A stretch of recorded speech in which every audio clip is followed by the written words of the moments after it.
Hello, Kevin. Hey, we were hoping you could help us understand a little bit more about your process. Well, sure.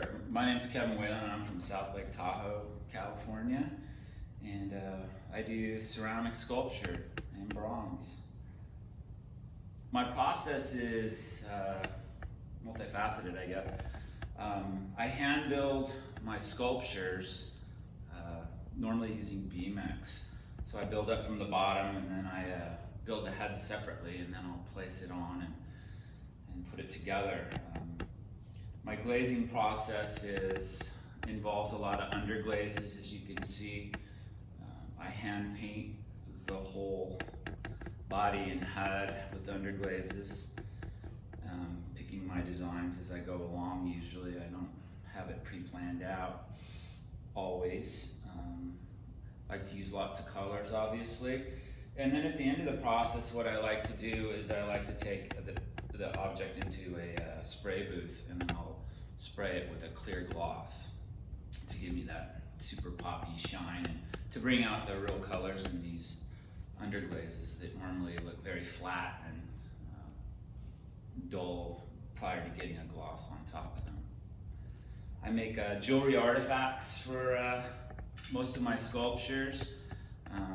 These are made of BMX.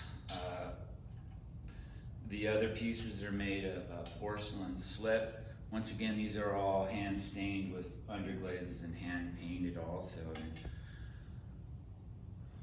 then I put them together, and I have these necklaces that go on these pieces that I make.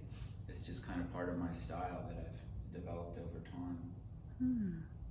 How about the birds? The birds, all these birds are made of porcelain slip. They're hollow inside. Basically, I made a plaster cast of a bird, and then I utilized that to pour my porcelain slip in to create the shape. Then I take the bird after it's been bisqued, and I hand paint it with underglazes, and then I use a clear gloss or a matte glaze on some of the other ones that aren't shiny to create different patterns and finishes. I think I see a little luster in the eyes, is that right? This particular piece doesn't have luster, but I do use luster a lot for eyes because it kind of helps the eyes pop. This particular one, I just used a yellow underglaze. Oh, nice. And it just worked for me on that. Sometimes after I fire them, if I don't think it pops enough, then I can go back in with a luster, and we'll refire it to get that real poppy colors to hit the light.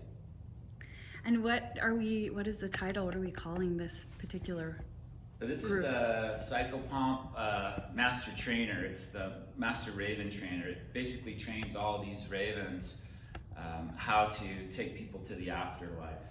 So the Master Raven Trainer has all these little training tools to help train these ravens to be able to take people to the afterlife.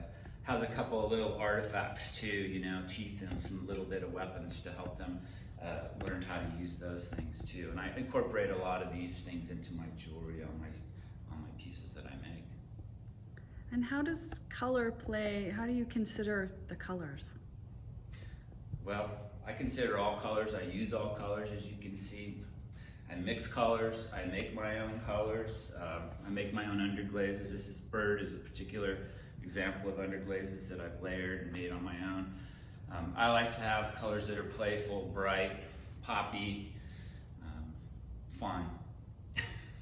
So it's really important that they radiate, light and reflect pigments and the play of light and color. Definitely. Yeah. And the dots give a lot of effect also too when you start using smaller dots and whatnot. It's almost like pointillism.